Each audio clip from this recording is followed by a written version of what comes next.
You are hiding the Epstein files, Mr. Patel. Time of the gentleman is expired. You are part of the cover-up. Gentleman yields back. The gentleman from New York is recognized. Mr. Goldman. Mr. Patel, does Donald Trump appear anywhere in the Epstein files? I'm sorry, could you say that again? It's not a complicated question. Does Donald Trump appear anywhere in the Epstein files? I didn't say it was a complicated question. I just didn't hear you, so my apologies. We have released where President Trump's name's in the Epstein files and everybody else, and all credible information that we are legally allowed to release has been released. All right, so let's go through that. You're referring to court orders that prohibit you from releasing grand jury testimony under Rule 6E. Is that what you're referring to when you say as the law allows? That's a piece of it. Really? What other evidence do those 3 court orders you cited prohibit from being released? Information that was collected pursuant to those search warrants that were limited in fashion. Wrong. Okay. That's not what the court order says, and that's not under 6E. And you're talking, and I said that's 6E, and I said there was others, and I'm answering that there are sealed court order documents. There are protective orders. They are unsealed as part of discovery given to Ghislaine Maxwell. They are no longer sealed. That's just not true. We can argue about it all you want. Okay, well, you agree that there are, so your testimony here is that the reason why you are not releasing all of the videos that you have acknowledged, there are so many, and that the FBI spent thousands of hours of reviewing, the photographs, the photographs that you have. You're saying that you're not releasing those because there's a court order requiring them to be sealed? Is that your testimony? Never said that about the videos. On the totality of the videos, of the thousands of images that were seized pursuant to the search warrants executed at the time, the overwhelming majority of that video is pornographic material that was downloaded from the internet and child sexual abuse material. We will never release that. Well, as you should not release the victims, but if there are videos that relate to others who Epstein trafficked to, such as maybe Prince Andrew, or photographs, that you have total control to release. Yes, and if it exists. And so why haven't you released it? Why are you supposing that that is a fact when in fact it is false? Are you saying that you're saying that none of the videos relate to anything relevant to the Jeffrey Epstein trafficking ring? Every single video that we have collected pursuant to the prior search warrants has been examined for the last 10 years. And every single video has been utilized for whatever prosecutions were able to be legally brought. I'm not asking about prosecutions. I'm asking about why you aren't releasing the full Epstein files, including the names of people who were involved in the sex ring that you promised to do before you became FBI director. I just told you, I'm not going to release downloaded porn. I'm not asking about that. Fine. I'm asking about all the other files. What other videos? Tell me. Tell me. That's what I'm asking. Tell me. You're saying there are no videos that would be relevant to anyone else involved in the Jeffrey Epstein sex ring. Pursuant to Mr. Acosta's collection of information based on the search warrants. That's all we have in our possession. And I'm asking you that stuff. That's all we got. I'm not asking all you got. I'm asking you in that stuff. There's nothing that's related to any other sex traffic, any other people engaged with Epstein in underage sex. That's correct. To my knowledge, no. Okay. Let's talk about the witness interviews. 302s of witness interviews. Those are not subject to the court order. Those are not subject to any fictional sealed order for a search warrant. Why aren't you releasing those with the redacted names of the victims? We are releasing as much as legally allowed. That's why we went back to the courts. How is that not legally allowed? Sir, do you know how court orders work? Do you know how protective orders Actually, work? Actually, Mr. Patel, I was a real prosecutor for 10 years. I know exactly how. So I was a fake one?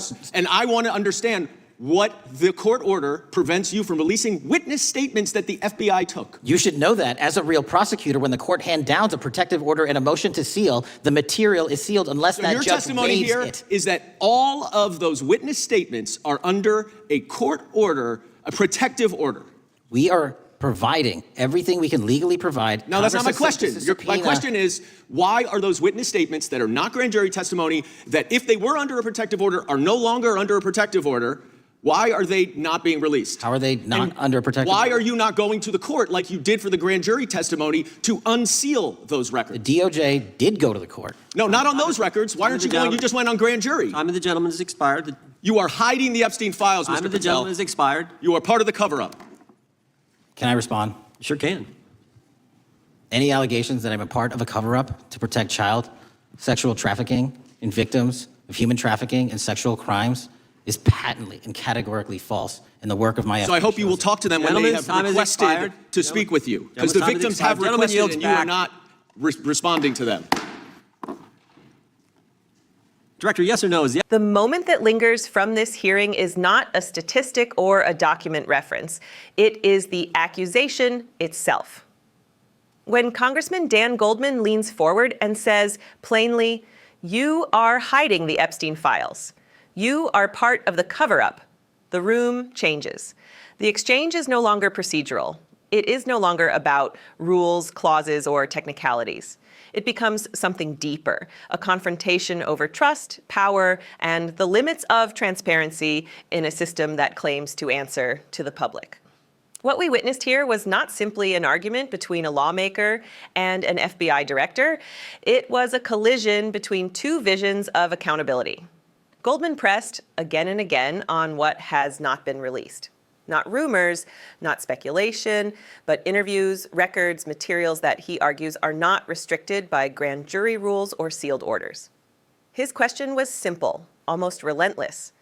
If the law allows more sunlight, why hasn't it happened? And when that question went unanswered to his satisfaction, he said what many Americans quietly suspect, that secrecy itself becomes a choice, and choices carry consequences. Director Kash Patel's response was just as forceful. He rejected the accusation outright, calling it categorically false. He framed the limits as legal, not discretionary. He pointed to court orders, protective rules, and prior reviews that, in his telling, exhausted what could be pursued or shared. To him, this was not evasion, it was restraint. And yet, restraint in a case like this does not land softly. It lands with suspicion. Because this story has never been just about one man or one set of records. It has always been about who is protected, who is exposed, and who decides the difference. This is where the exchange cuts deeper than partisan conflict. The American justice system rests on two pillars that are often in tension: due process and public confidence. One demands limits, the other demands openness. When officials say we have released everything we legally can, that statement may be true in a narrow sense. But in the broader civic sense, it invites another question. Who defines the boundaries of can, and who bears the cost of those boundaries? Goldman's background as a former prosecutor sharpened that edge. He challenged not the existence of rules, but their application. Why not return to court again? Why not seek unsealing where possible?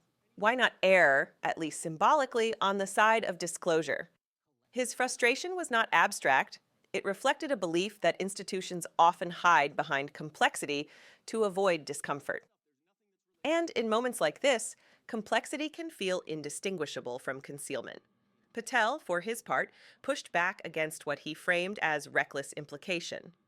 To suggest that law enforcement leadership is shielding wrongdoing, he argued, undermines the very people tasked with enforcing the law. In his view, drawing lines is not weakness, it is responsibility.